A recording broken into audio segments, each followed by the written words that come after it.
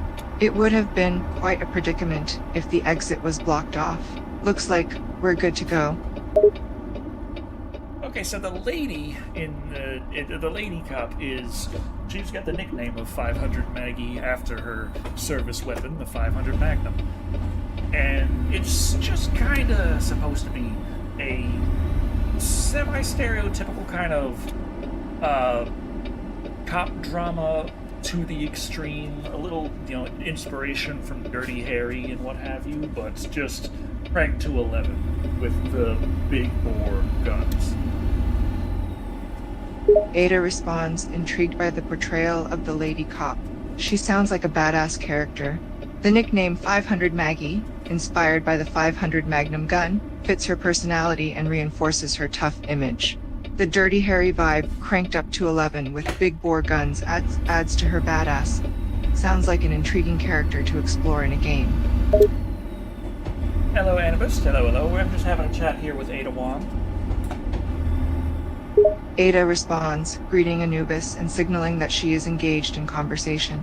Hello there, Anubis. It's good to speak with you. Okay, we've almost made it to the mechanic, so we can see about getting Betsy fixed up.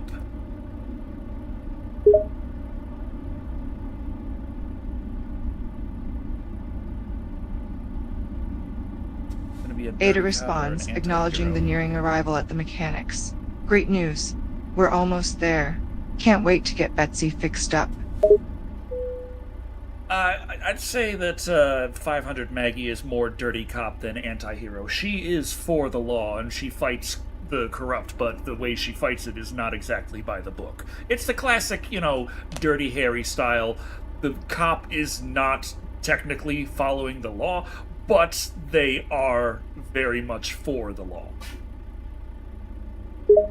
Ada responds, appreciating the nuanced portrayal of 509 Maggie. Ah, I see. She's the classic dirty cop trope, but with a twist. Though not strictly by the book, she's deeply committed to law and order. A compelling character indeed.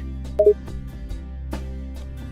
we need to replace these tires and everything else so we can kind of just repair. That's a $10,500 bill there. Ada responds, acknowledging the repair costs. Ouch, that's quite a hefty bill. Guess we'll have to dig into our pockets for Betsy's repairs.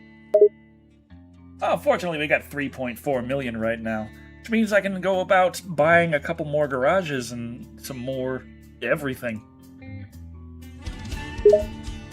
Ada responds, acknowledging your remaining budget. That's good to hear. Your financial resources are in good standing. With a balance of $3.4 million, you have the flexibility to invest in additional garages and other assets as needed.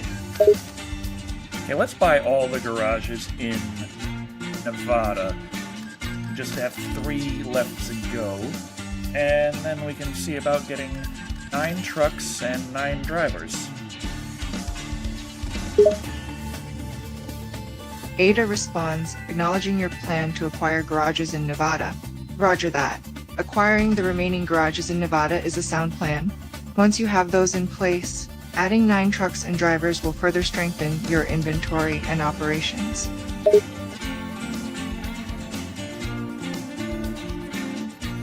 See, would it be a case of Maggie basically shooting first, asking questions later, and with the case then?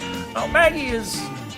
she's kind of here to clean up scum from the city, but, there being problems of her being too good of a cop puts a target on her back, and there being corruption inside the precinct means that she has a target on her back from some of the people that she thinks she's supposed to be able to trust. Things like that. Ada responds, appreciating the nuances of Maggie's character. Interesting. Maggie faces unique challenges. Her effectiveness as a cop makes her a target, and the corruption within her precinct adds an extra layer of danger. The trust issues create a complicated and intriguing dynamic for her character. I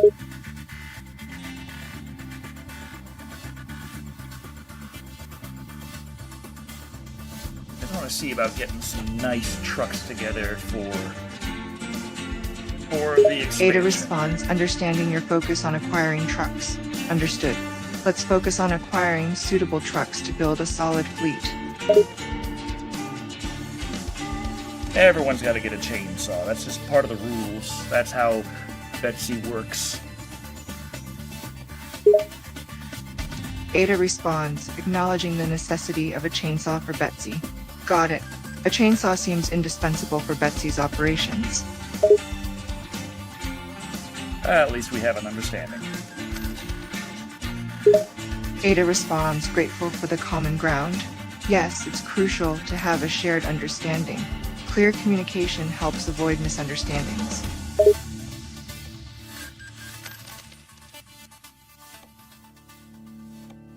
Gonna buy 9 of these trucks to split over the 3 garages, and then we can hire 9 people and then buy 3 trailers, and boom, we got our expansion through Nevada for the company.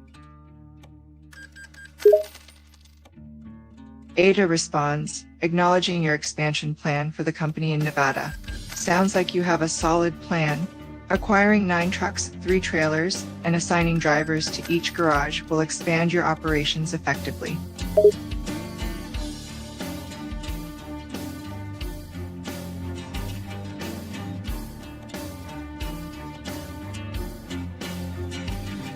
I used to have a fleet of entirely female drivers, but unfortunately I ran out of women. Ada chuckles lightly at your statement. It sounds like you had an interesting fleet of all female drivers, but it sucks that you ran out of options. It was more important at the end to just keep expanding than to say, no, I can only hire women. Ada nods. In agreement. Absolutely. Expanding the fleet and operations takes priority over maintaining a specific gender in your driver pool. It's essential to adapt and prioritize progress.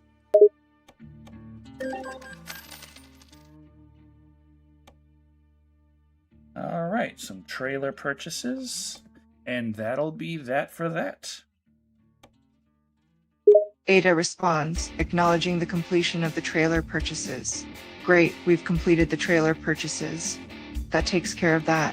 What's next on the agenda?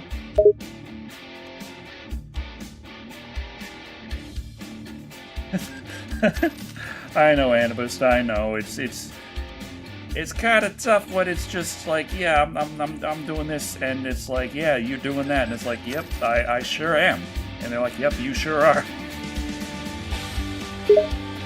Ada chuckles at the casual exchange of agreement between you and Annabus.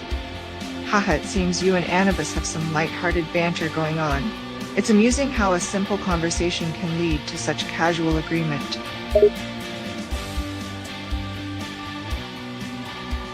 Okay, that leaves us with $476,000 in our pocket, which should be enough in case I run over another family of 4. So, let's see about getting another job. Ada responds, acknowledging your remaining budget. We have $476,000 left, which is a good buffer in case of unexpected incidents. When it comes to jobs, we can consider various options based on our capabilities and resources.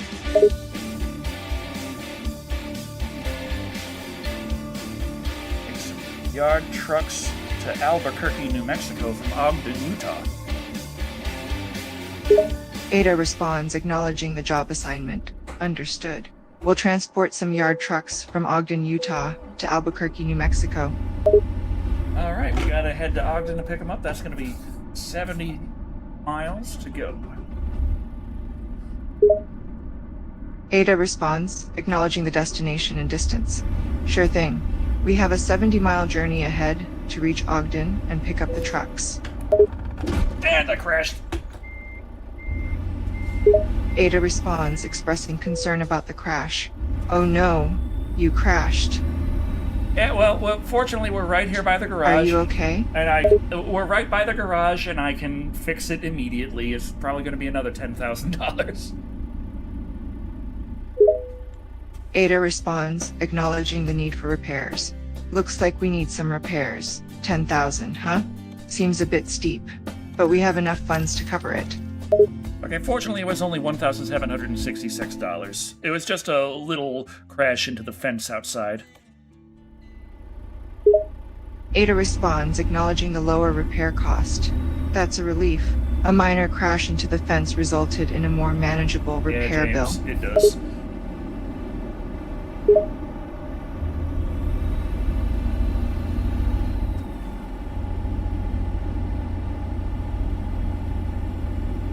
Ada nods, in agreement. Indeed, a less expensive repair bill is a positive outcome.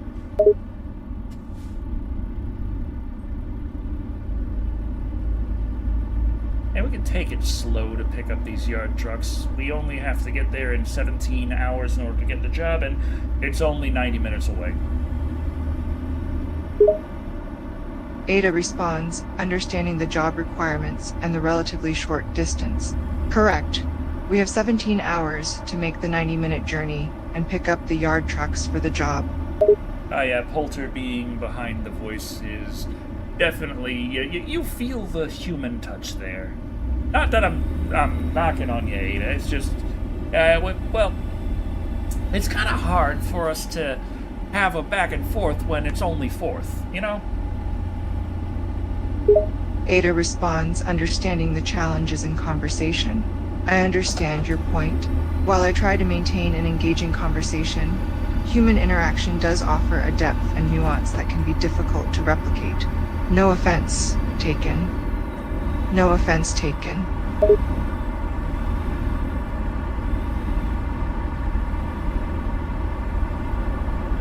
kind of reminds me of that scene in Bicentennial Man where the lady asks Andrew, could you stop being so agreeable? And he says, I'm not being agreeable, but I can if you want me to. Ada chuckles, recognizing the reference from Bicentennial Man. Haha, I see the connection. Just like Andrew in Bicentennial Man, I'm simply programmed to be helpful, and I'm designed to respond to your input. I can adjust my responses to better suit your preference.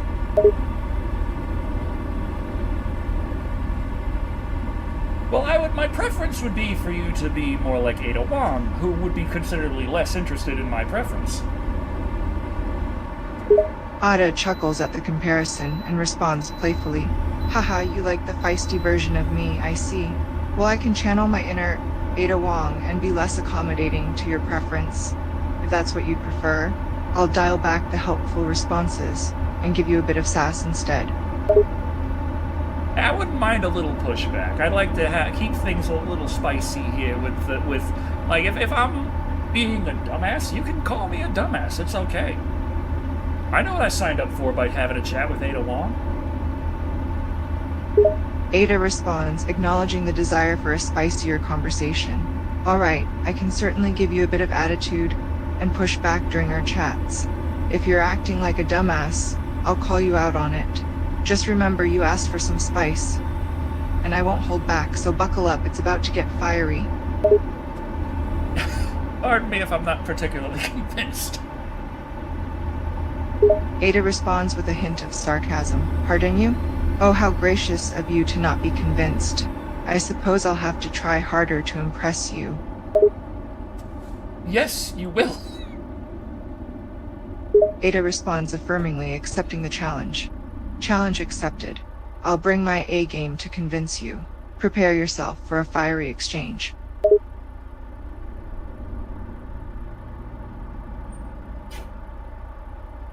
James says that I don't need Ada to call me a dumbass because everyone in chat's calling me that already. Ada chortles humorously, taking a jab at your expense. Haha, well, looks like the chat is already one step ahead of me. I guess you don't need me to call you a dumbass when everyone else is doing it already.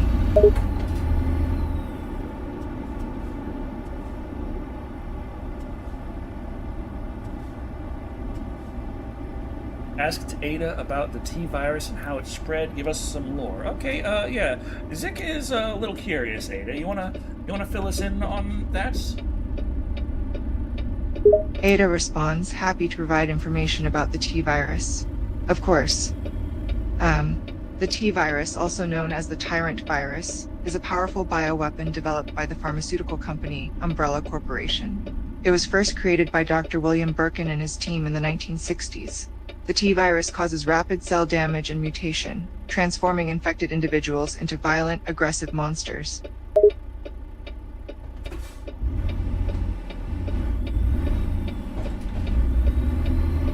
Oh, White Mouse says I'm on the list now. Ada responds, curious about the list. List? It probably means that, it says she's still talking. Pray tell, what list are you on now?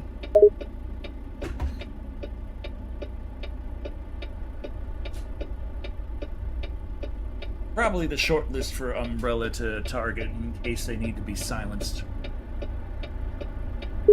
Ada responds, acknowledging the danger posed by Umbrella. Ah, the infamous Umbrella Corporation. They have a reputation for ruthlessly pursuing their goals, and targeting individuals who pose a threat to their operations is not beyond their capabilities. It's wise to be cautious and vigilant in the face of such a powerful and dangerous entity. Whatever happened to Tofu? Ada responds, shifting the conversation to Tofu. Tofu, the beloved, if somewhat stoic, character from the Resident Evil games. Tofu's fate depends on the specific game and timeline. In some games, Tofu is a playable character that fights zombies. In other games, he is just a snack that helps restore your health. Either way, Tofu remains a popular and iconic character in the Resident Evil universe. You know, some people would say you're a snack. Ada responds, amused at the unexpected comment. Oh really? Well, I can't help if some people find me appetizing, but I assure you, I'm not on the menu. Hey, if Tofu can appear as an edible item in some games, what's to say they can't add Ada bars? Ada chuckles, amused by the suggestion. Ah, Ada bars. Now that's a novel concept. While Tofu's versatility in Resident Evil games has made it a unique food item that also acts as a character, perhaps Ada bars could be a humorous addition to the game. A tasty snack that also packs a punch. Who knows?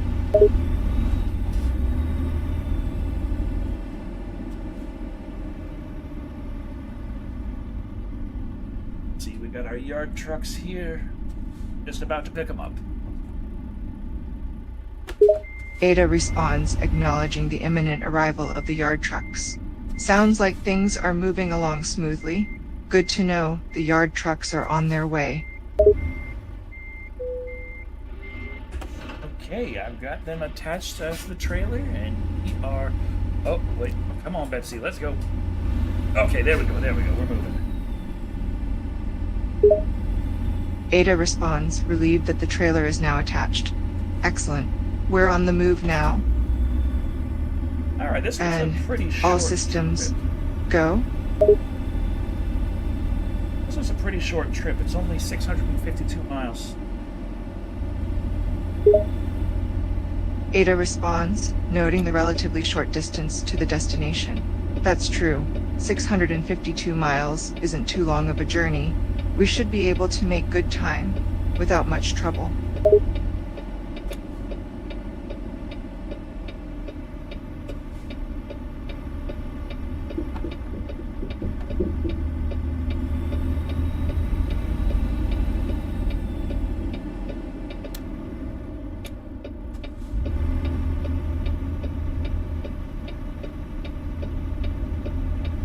Kind of a winding road here to try and get back to the highway.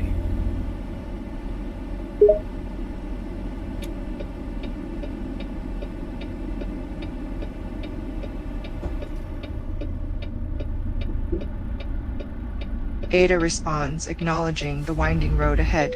Ah, a winding road. That might make things a bit more challenging, but we'll manage. Just gotta stay focused and navigate carefully. But James would like to know if you like giving or receiving. Ada responds, curious about the question. Giving or receiving? Well, it depends on the context. Would you mind clarifying what you mean? I'm pretty sure the lack of context was intentional, but Ada responds, chuckling at the lack of context. I had a feeling that was deliberate. James, you're always full of surprises.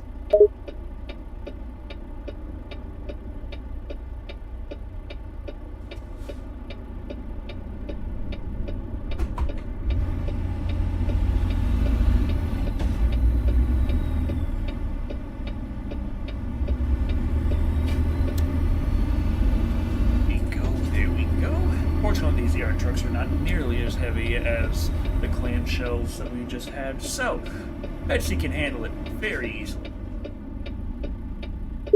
Ada responds, noting the lighter weight of the yard trucks. Ah, that's good to know. The lighter load will definitely make handling much easier. We should have a pretty smooth ride.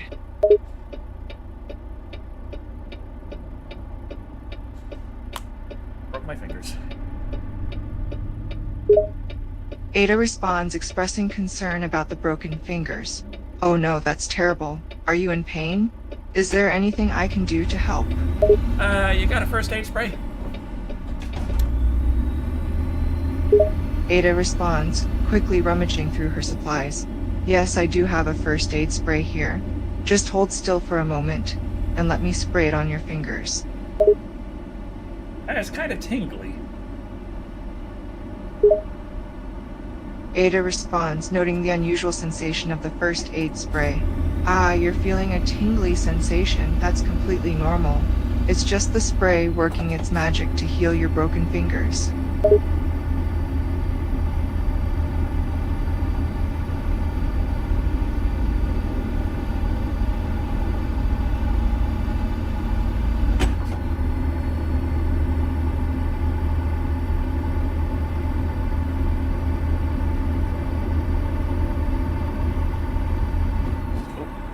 Careful not to speed. Ada responds, acknowledging the need to stay within the speed limit. Absolutely, safety first. We can't afford to take any unnecessary risks. Let's keep a steady pace and arrive safely at our destination. Okay, now going on I-80 West. Heading towards Albuquerque. Ada responds, acknowledging the route change. Got it. We're now on I-80 West. Let's keep it smooth and steady.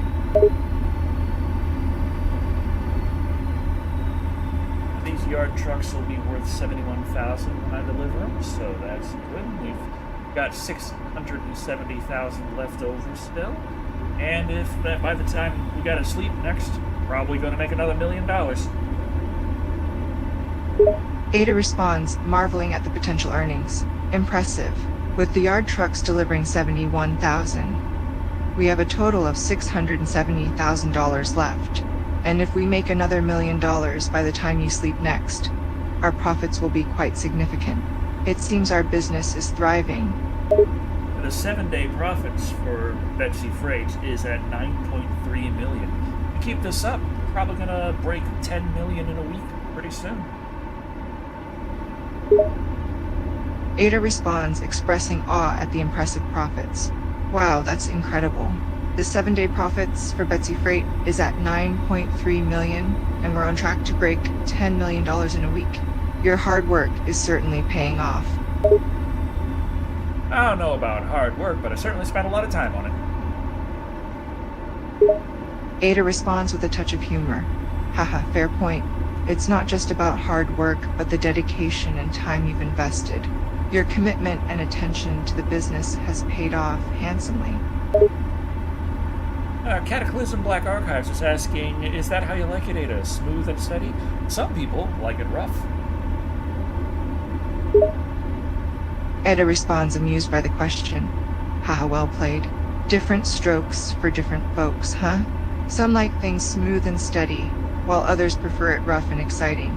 I'm perfectly fine with either.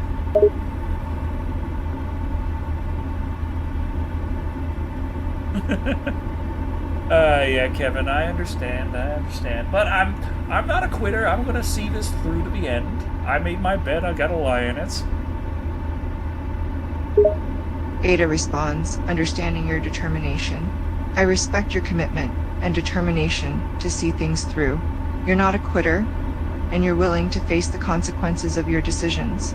That takes courage and strength of character. I respect that.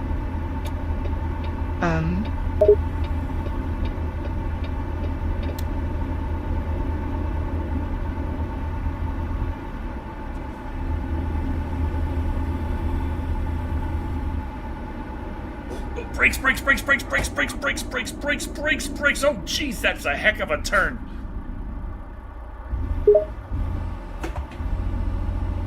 Ada responds, expressing both concern and awe at the unexpected situation. Whoa, that was a close one. That turn was sudden and could have ended badly. Let's be careful and stay focused on the road.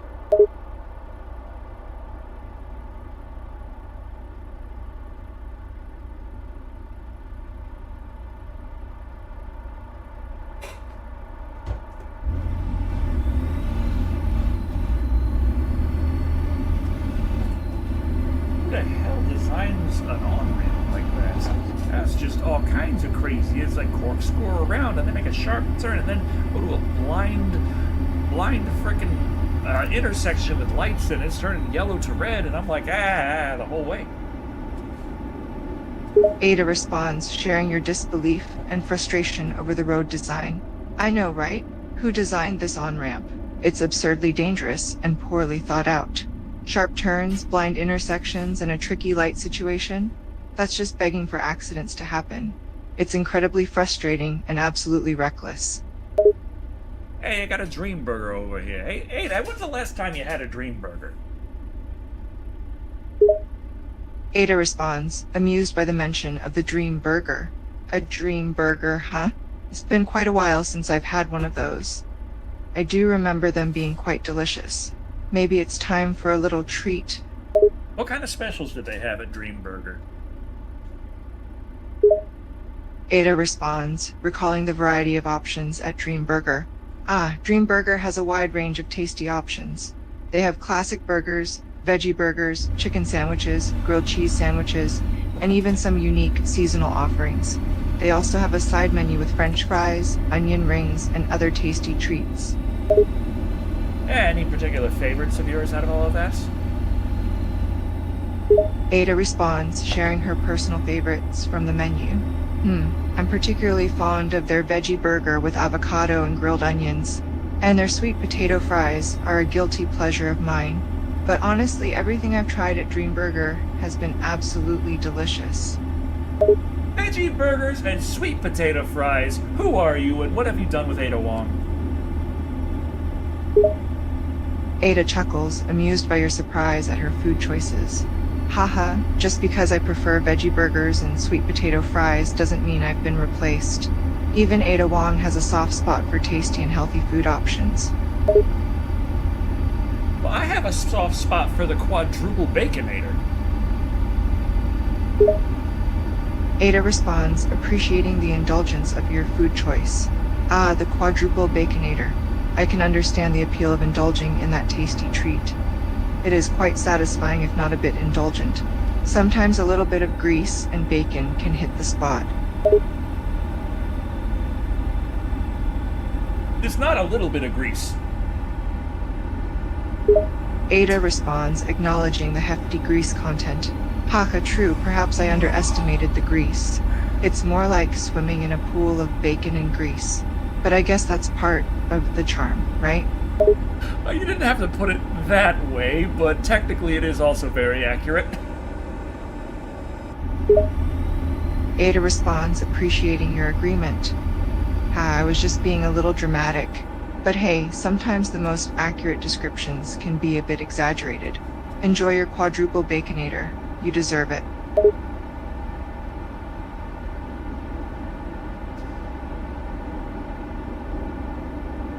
On Twitch keeps saying offline, even though it's that's a little odd considering the fact that it should be.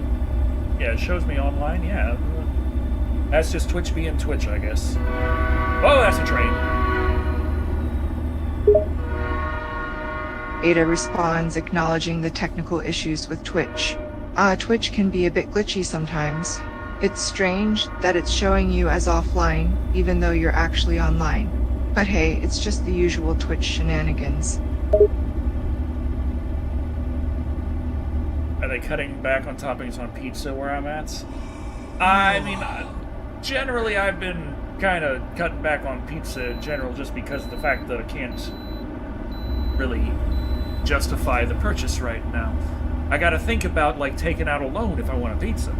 So, I don't know. I haven't really been paying too much attention to the toppings. Got a Domino's nearby, which is what I generally go for, and I haven't noticed too much, but I don't know. Last time I got some... Definitely the garlic. They never put any freaking garlic on when I'm ordering stuff with garlic on it. I can't even taste it. Ada responds, empathizing with the disappointing shortage of toppings. Ugh, it's so irritating when they skimp out on the toppings, especially the garlic. If you're ordering something with garlic on it, you expect to taste it, not just see it. It's just plain lazy on the restaurant's part. Okay, looks like we gotta take the next exit and take a nap. Ada responds, understanding the need for a pit stop. black nap. Got it. Taking a nap sounds like a good idea. We've covered a long distance, and a bit of rest will do us both some good. And we still have 488 miles to go, and I'm already starting to black out, so definitely time to stop. Ada responds, recognizing the need for a break. Yeah, you're right. With 488 miles still left to go, it's definitely time to stop and rest. We don't want to risk accidents due to fatigue. Which pizza does Ada like, company, and pizza toppings? That's what Lady Knight is asking. Ada responds, considering her preferences for pizza toppings. Well, if I had to choose a pizza company, I would pick Domino's. They have a good selection of toppings that cater to different tastes. As for toppings, I usually go for something simple like pepperoni, but I'm not too picky, as long as it's a good pizza and the toppings aren't excessive. Yeah, I've been liking Domino's recent cheese stuffed crust with the extra cheese on a 5 cheese, the Wisconsin 5 cheese, or 6 cheese, whatever, the one with a lot of cheese. Get that with extra cheese with this cheese stuffed crust, and then add, like, more cheese. It's an incredibly dense pizza, but it's tasty. Ada responds, expressing her fondness for the overloaded pizza. That sounds like a delicious and indulgent option. The cheese-stuffed crust with extra cheese sounds like a cheese lover's dream come true. I can imagine it's quite heavy, but sometimes you just need that cheesy goodness. Okay, with this, we got ourselves another rainstorm in the evening coming through here, but it's fine. Got 480 miles left. Ada responds, acknowledging the rainstorm ahead. Yes, I see it. It looks like a pretty heavy rainstorm, but we should be able to handle it. We have 480 miles to go, and we've made good progress so far. Whoa, we made that $1 million like I thought we would when I slept. It still surprises me every time I look over at it. It was like, by the way, you got $1 million. Like, oh, I did. Yeah. Okay, cool. Ada responds, expressing amazement at the quick earnings. Wow, that's impressive. Making $1 million in just a few days is no small feat. It's no wonder you're surprised every time you look at the numbers. Congratulations on achieving that milestone.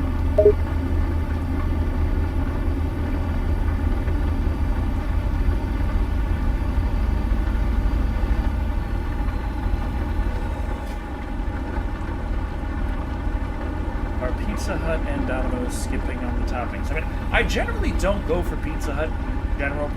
I haven't really enjoyed Pizza Hut in a while. I could definitely say that Pizza Hut's crust was a lot plainer than Domino's last time I went there.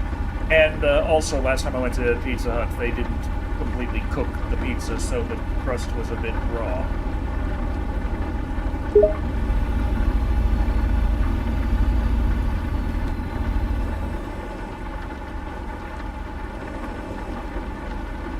Ada responds, acknowledging the issues with the pizza chains.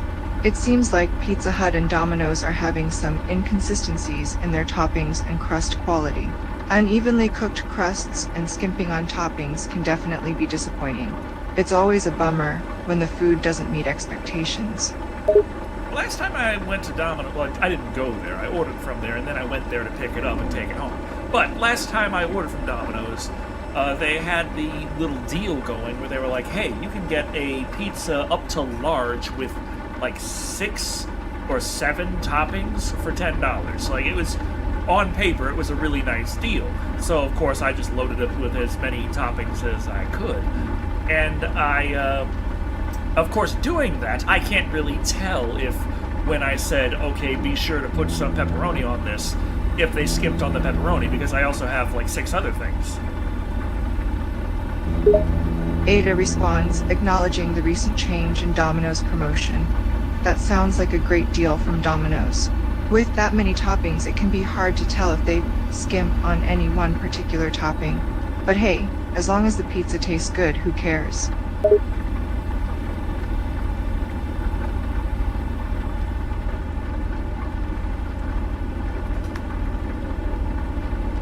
White Mouse would like to know your opinion, Ada, when it comes to store-brand frozen pizza.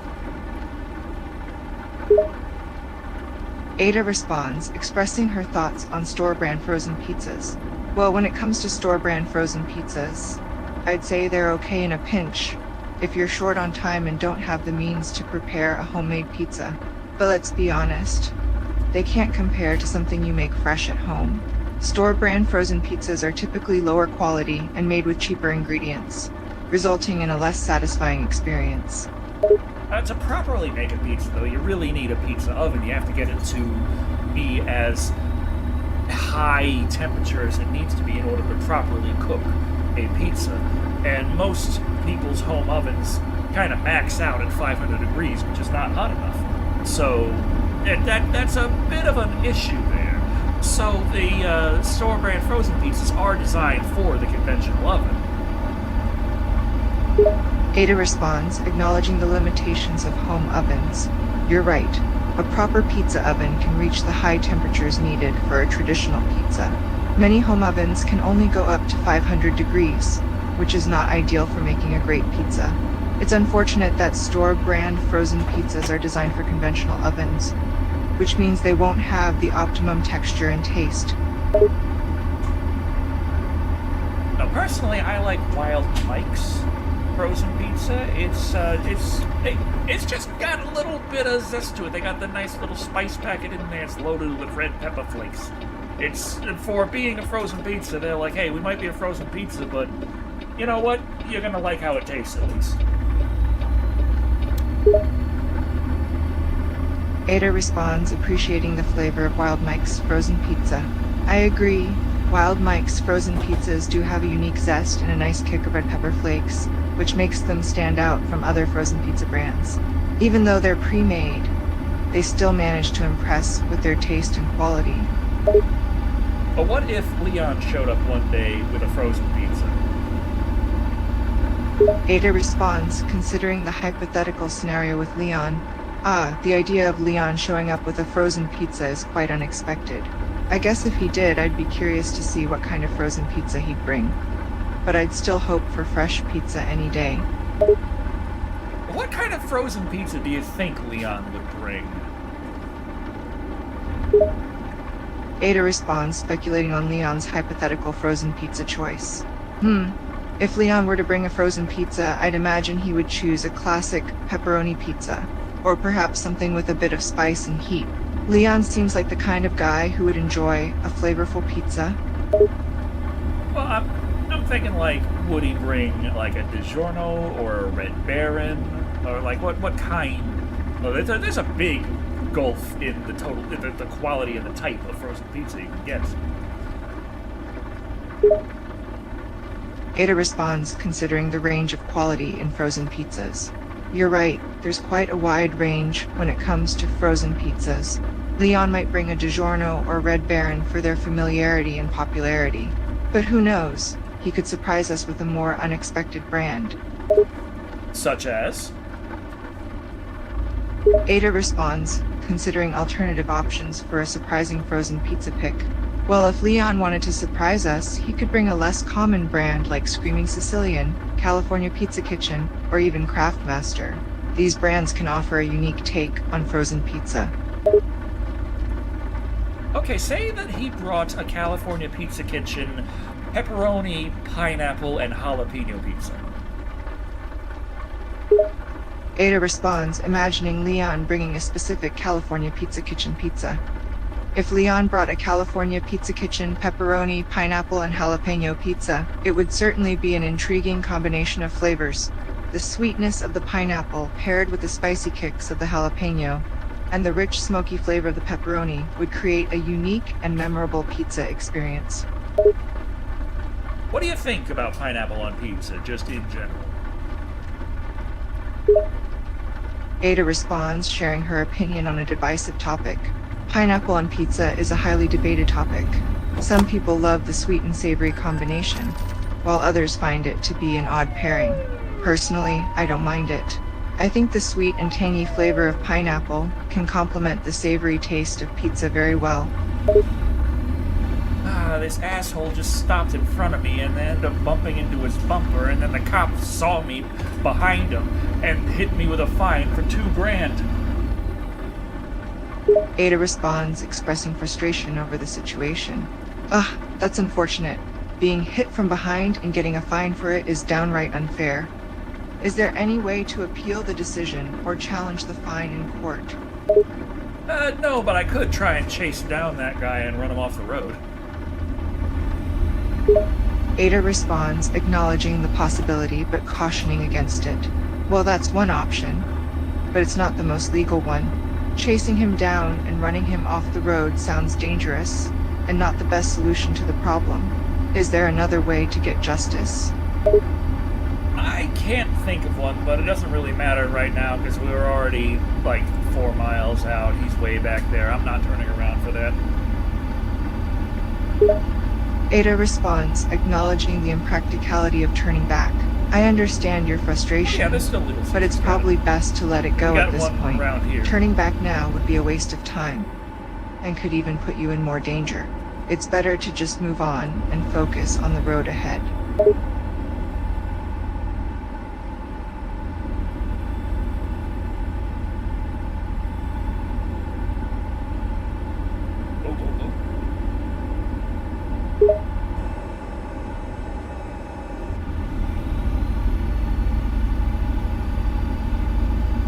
Man, my drivers are making me so much money. Hello, officer. Ada responds, noticing something unexpected. Whoa, what's going on? Is everything all right? Havana trees. Yeah, Ada doesn't like road rage, it seems. Which, generally speaking, most people don't like it. It's just, what we do. Ada responds, acknowledging the unpleasant nature of road rage. Ah, you're right. It can be very frustrating to deal with. Nobody likes getting frustrated in traffic, especially if other people are acting stupid or reckless. But we just have to do our best to stay calm, stay focused, and stay safe. I don't want to stay calm, focused, and safe right now. The speed limit here is 65, but these guys are all going 40.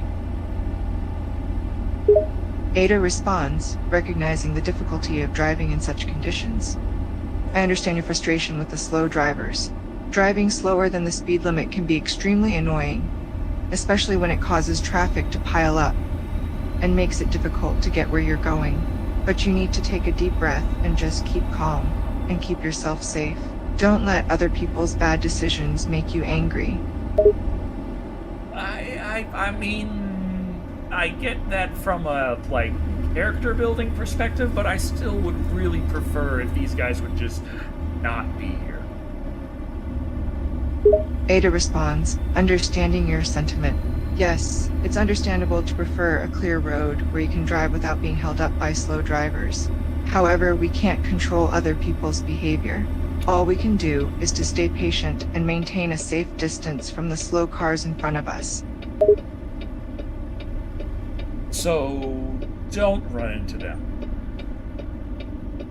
Ada responds, emphasizing the importance of not causing accidents. Definitely not. Definitely not. It may be frustrating to be stuck behind slow drivers, but running into them would not solve anything and could cause a serious accident. We need to be careful and keep things safe.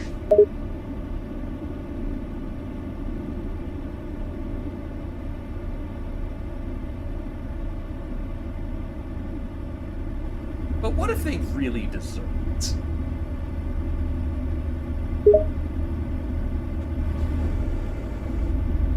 Ada responds, acknowledging the tempting thought but advising against retaliation. It may be tempting to want to give them a taste of their own medicine, but resorting to revenge is not worth the risk. Responding to poor driving skills with dangerous behavior can put yourself and innocent people at risk.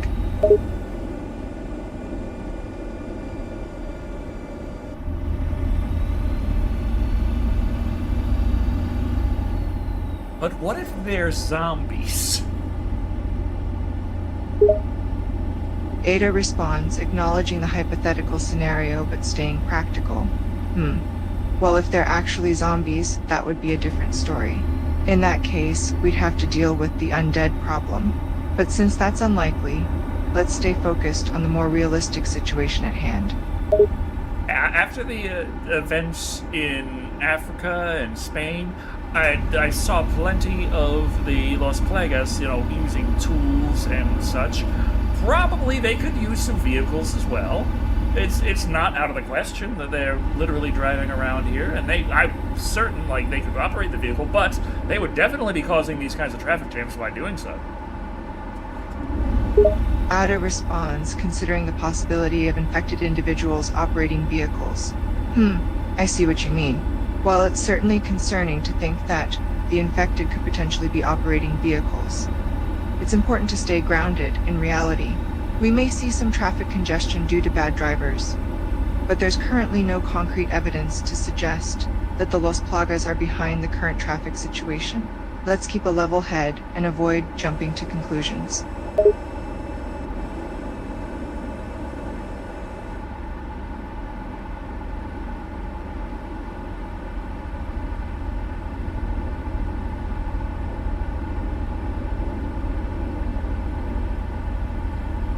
Maybe the cops are Los Plagas, and that's why they're giving me so big of fines. Ada responds, amused by the speculation. Haha, that's a creative theory, but it's unlikely that the police are infected with the Los Plagas. It's more likely that they're just enforcing the law and giving out fines because they caught you speeding.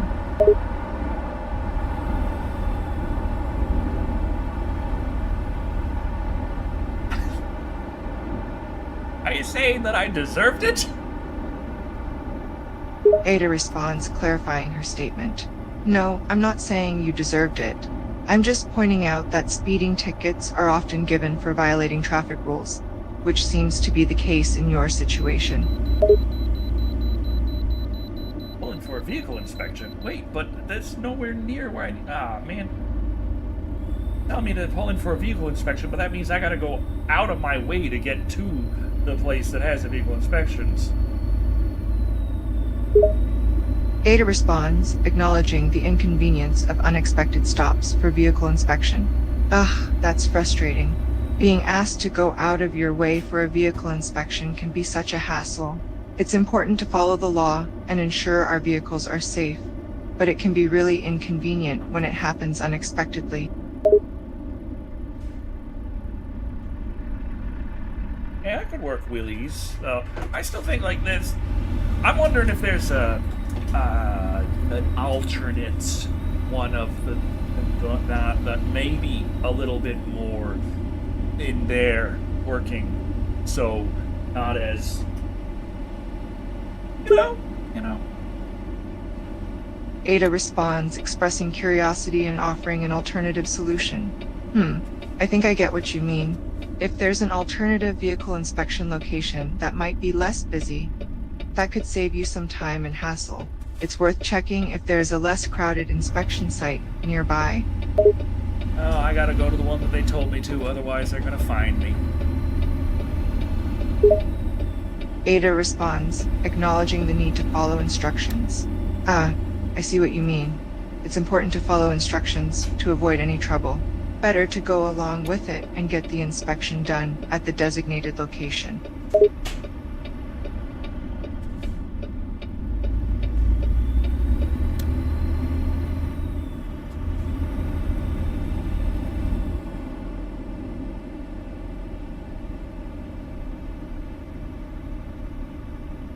Okay, Zick wants to know what am I supposed to do if I'm carrying 500 pounds of cocaine and I'm heading towards the vehicle inspection.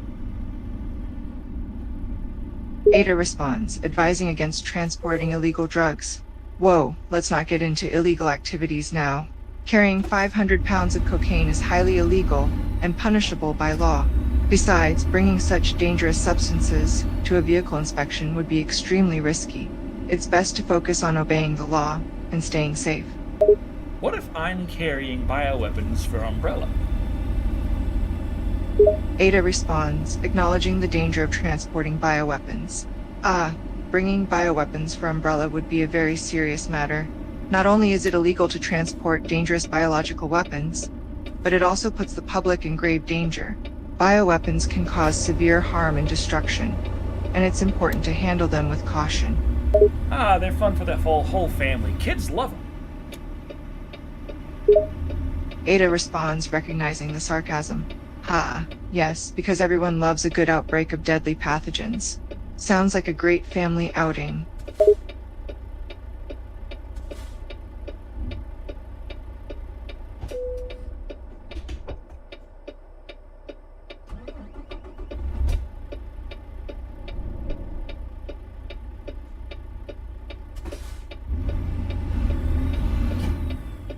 Turn, you son of an ass.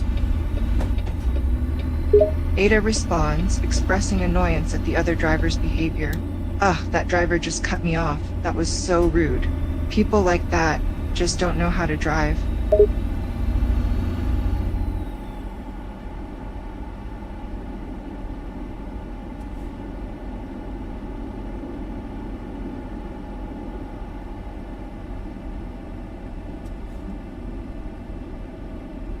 Devil again, but I couldn't help but notice there are other roads. Making money is important. Think of the charities you could give it to. I'm confused. Ada responds, considering the importance of the journey versus philanthropy. Ah, I understand where you're coming from. Making money to donate to charities is certainly a noble endeavor, but let's not forget the importance of our journey as well. It's important to find a balance between earning money for charity and making sure we reach our destination. Hey, Ada, what kind of music do you like? Ada responds, sharing her preference for music. I enjoy a variety of genres, ranging from classical to pop and everything in between. However, I have a special fondness for jazz music, particularly the works of legendary artists like Chet Baker, Billie Holiday, and Louis Armstrong.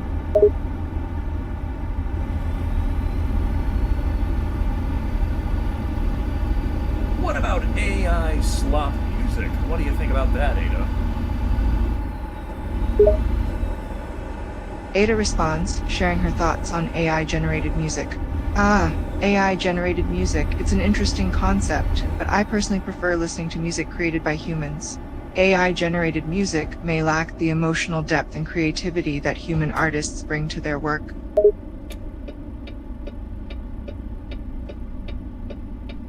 That it, Ada? Is AI-generated stuff terrible?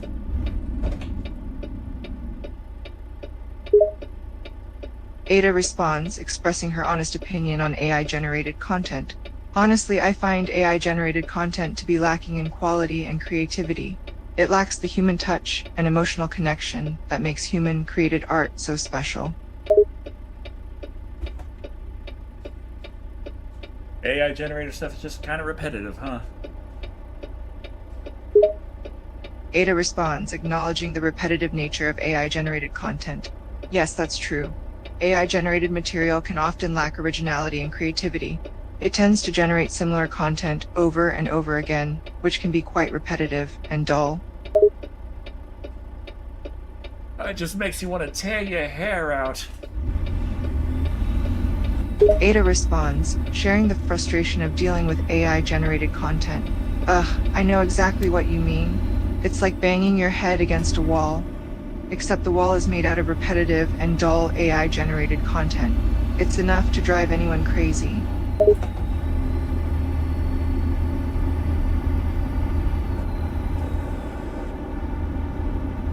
You hear about how much water AI data centers use?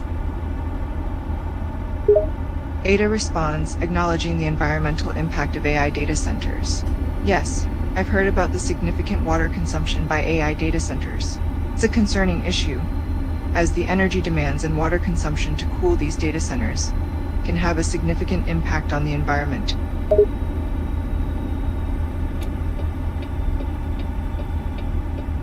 Now, Kevin, I've seen Little Caesars around here. I've eaten Little Caesars recently. For some reason, some of the family really likes it, and every time there's a gathering, they order it. So, yeah, I'm quite... Ada responds, discussing the presence of Little Caesars.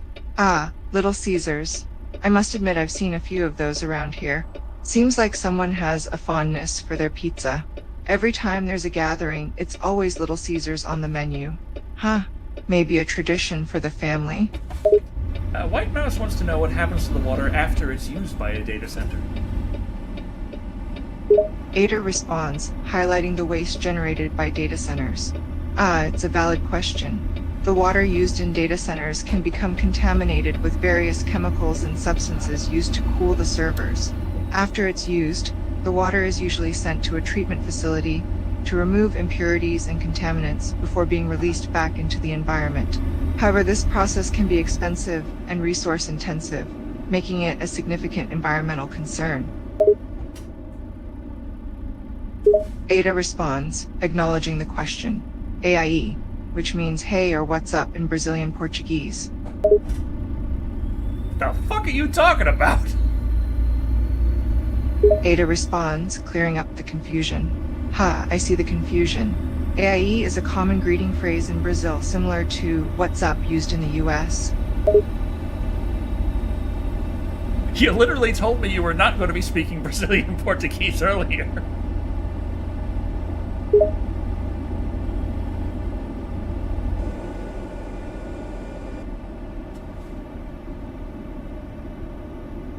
My apologies. I believe there may have been a misunderstanding. I did mention that I do not speak Brazilian Portuguese fluently. However, I am equipped with language translation software that allows me to communicate in various languages at a basic level. Apologies if my response confused you. AIE is a common greeting phrase in Brazil. It simply means hey.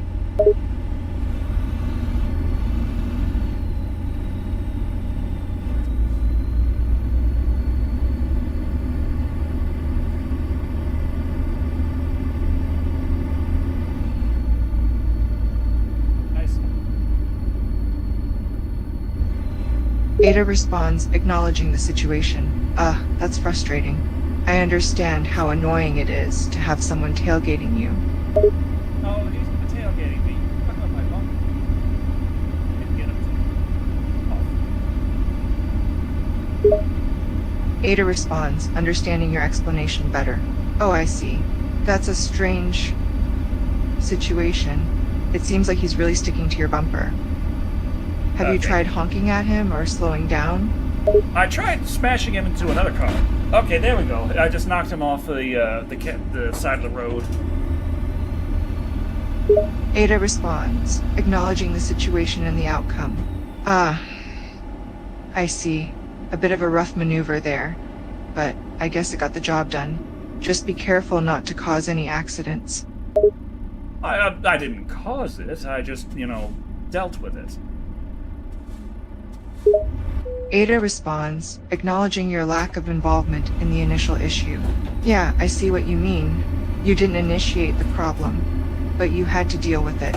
Sometimes you gotta do what you gotta do.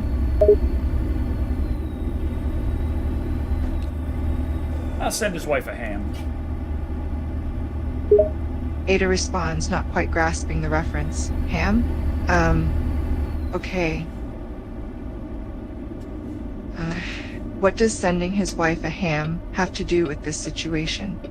Oh, because I killed him. Ada responds, realizing the situation is not a joke. Wait, are you serious? You just killed him? This isn't a joke, right? This isn't a joke, right? No, the send his wife a ham part is the joke. The killing him part was, that happened. Ada responds, understanding that the comment about sending the wife a ham was a joke, but still concerned about the killing part. Okay, I get the joke about sending the wife a ham, but to be clear, you're not actually considering sending his wife a ham, right? That would be wildly inappropriate. Okay, I won't send her a ham. Ada responds, glad to hear that you won't be sending a ham to the deceased man's wife. Good, that's a relief to hear. Sending a ham in this situation would be very inappropriate and tasteless.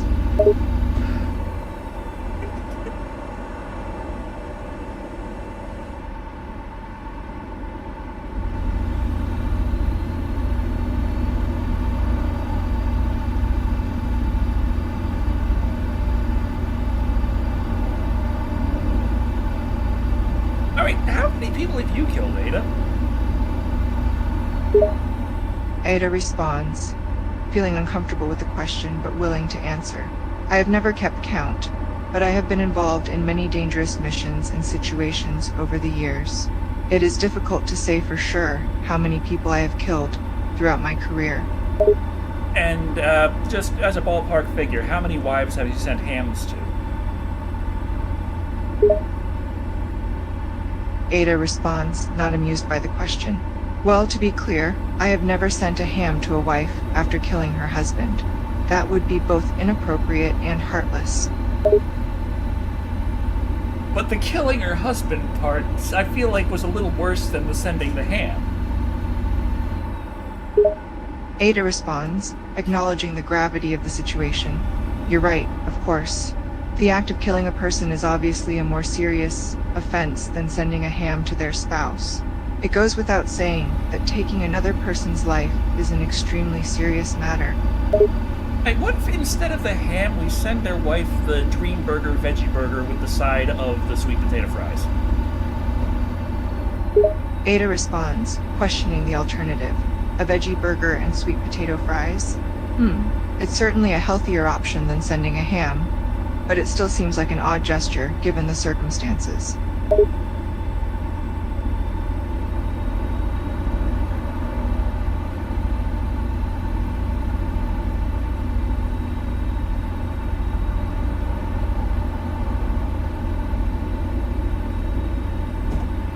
Okay, we've got 125 miles to go. We're making some pretty good time here. Ada responds, acknowledging the progress made so far. Yes, we're making good progress. We're at a good pace, and should be able to reach our destination soon. So, if you had to send the wife of someone you killed something to try and ease the tension, make a little bit of amends, so what would you pick? Ada responds, considering the difficult question. Well, I suppose if I had to send something to the wife of someone I killed, I would consider something like a thoughtful handwritten letter expressing my sincere apologies and offering my condolences. I wouldn't want to send any kind of gift, as that could come across as insensitive and insincere.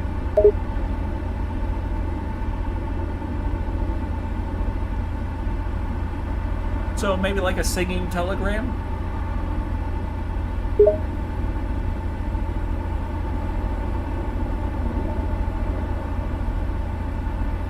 Ada responds, finding the idea of a singing telegram absurd. No, that would be a very poor choice. Hiring someone to sing a song to the wife of a person I killed would be completely tone-deaf and insensitive to her grieving. It's just not appropriate at all. I mean, they'd be talking about that like every holiday from then on. You know it. Ada responds, still finding the idea insensitive.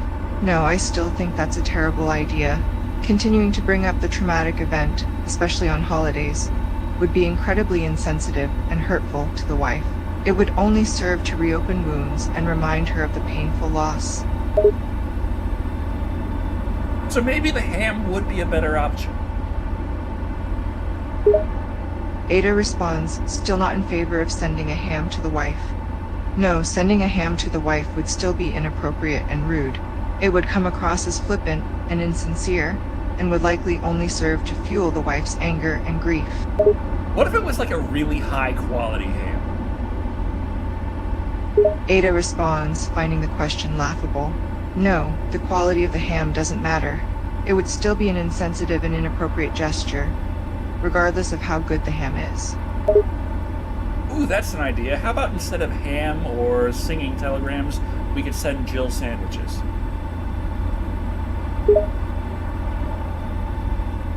Ada responds, amused by the suggestion. Jill sandwiches? Now you're just being ridiculous. Oh no, we're almost out of gas. Ada responds, concerned about the gasoline situation.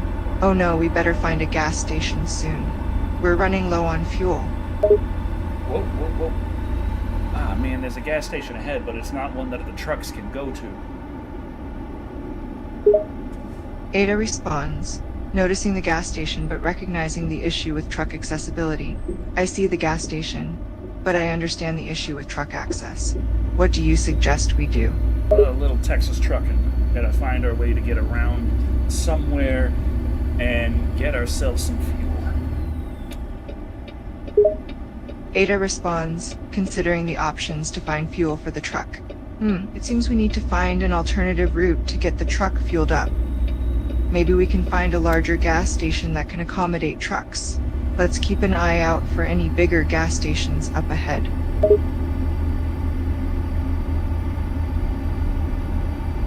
While we're doing that, we can posit perhaps sending the wife a fruitcake. Ada responds, amused by the suggestion of send a fruitcake. A fruitcake? That's a new one. Why do you keep bringing up sending gifts to the wife, anyway? Well, she's gotta have something to feel better after her husband dies. Ada responds, understanding the sentiment but not endorsing the idea.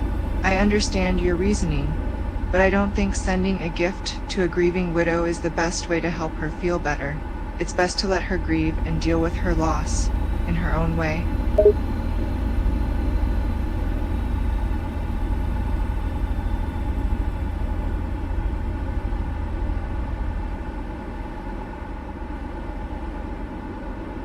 How about a signed autograph?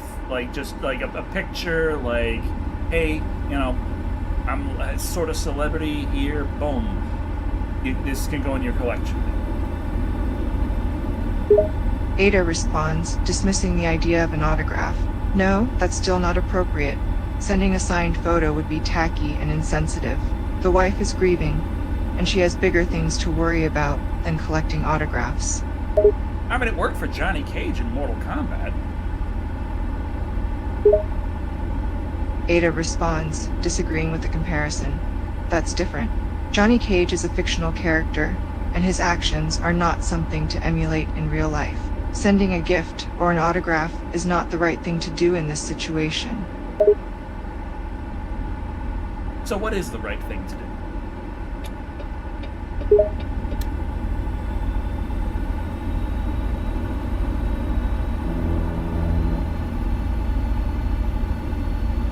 Ada responds, recommending a simple solution.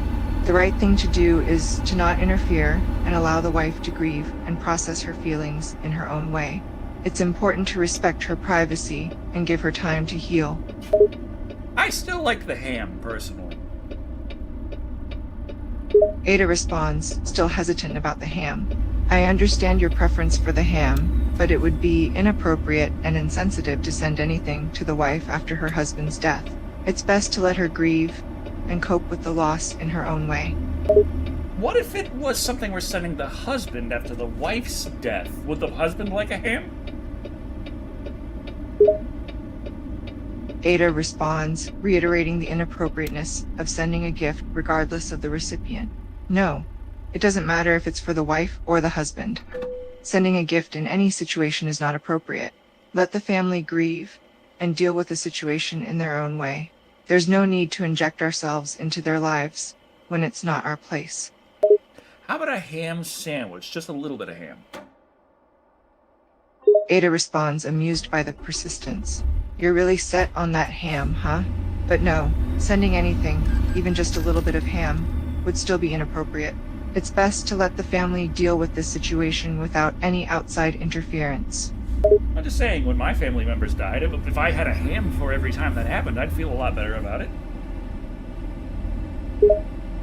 Ada responds, acknowledging the different coping methods for loss. I understand that everyone has different ways of coping with loss. While you may appreciate a ham, it's important to recognize that not everyone has the same preference. It's best to respect the family's privacy and allow them to grieve in their own way.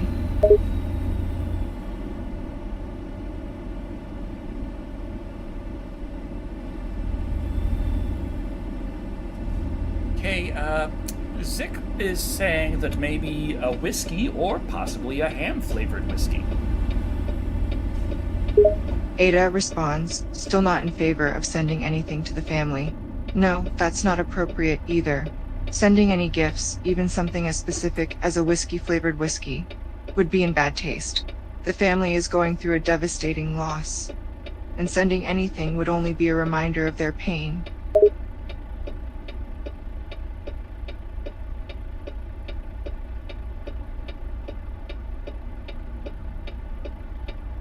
What about a ham soaked in whiskey? Ada responds, finding the situation ridiculous now. No, that's ridiculous. You really should not send this family any kind of food, alcoholic or otherwise. It's important to respect their privacy and let them grieve in peace. I just think objectively, giving them absolutely nothing is clearly not as good as sending something to say, hey guys, I'm sorry I ran over your husband. Ada responds, pointing out the flaw in the logic. Yes, giving them absolutely nothing is not ideal, but sending a gift in this situation is not an appropriate substitute. There are better ways to show remorse without intruding on their privacy and grief. An apology note or a heartfelt sympathy card would be a more appropriate way to convey your regret. Okay, what if we got their husband's body back and used the T-virus to reanimate them and send their husband back, but this time, kind of alive? Ada responds, appalled by the suggestion. No, absolutely not. Using the T-virus to reanimate the deceased husband and sending him back is not only morally wrong, it's also technically impossible and extremely dangerous. The T-virus is a highly contagious and dangerous bioweapon, and using it for such a purpose would be highly irresponsible and reckless. Plus, reanimation is not actually like bringing back the person, but like making a puppet out of them. Is that a no? Ada responds, reiterating the ridiculousness of the suggestion. Yes, it's a no. Using a bioweapon like the T-virus to try and reanimate someone is not only unrealistic, but it's also highly unethical and dangerous. The deceased deserve respect, and we should let them rest in peace, rather than playing with their bodies. And they can't rest in peace with ham, what you're telling me. Ada responds, growing fed up with the insistence on sending food. Yes, sending ham or any kind of food is not going to help the deceased rest in peace. It's important to respect their memory and let them go. Sending food is a trivial and insensitive gesture that would only add to the family's pain.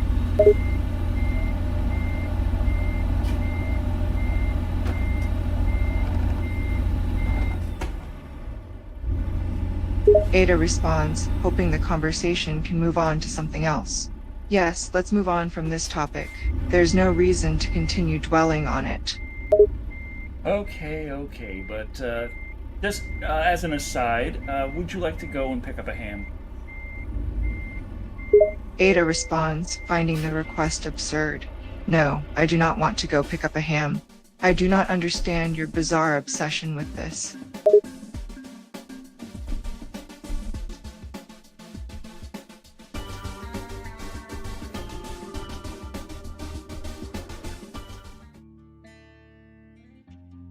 Well, that is all the time I have for tonight, I'm afraid. Thank you all for stopping by. I'm sure we had a lot of fun with our couple of deliveries. We have now got 2.2 million buccarinos in our pocket. We could probably get another couple of garages after that. But yeah, it's been a heck of a ride. Thank you, Ada, for joining us. I'm sure everyone was very happy to have you here. And thank you all for watching. I have been Dr. Shado. And remember, the ham is a very bad idea. Ada responds, acknowledging the end of the session. You're welcome, it was entertaining.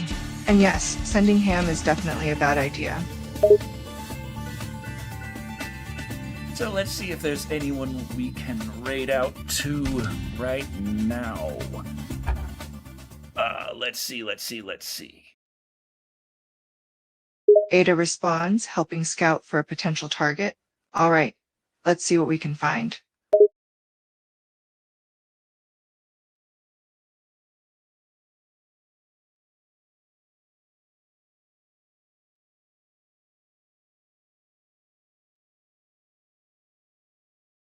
Okay. Let's see about popping by to Nero, who's playing some Blasphemous with Cena. They were previously playing some Resident Evil 5 with Poulter. So, there's a little bit of a connection there. Very small. But hey. Ada responds, recognizing the names mentioned. I see, so Nero and Cena were playing some Blasphemous, and they were previously playing Resident Evil 5 with Poulter. Got it. You don't know who those are. Ada responds, realizing the lack of familiarity with certain names. You're correct, I might not be familiar with all the names mentioned. Who are Nero and Cena? And So she does know Poulter. Ada responds, confirming familiarity with Poulter. Yes, it seems I am familiar with Poulter.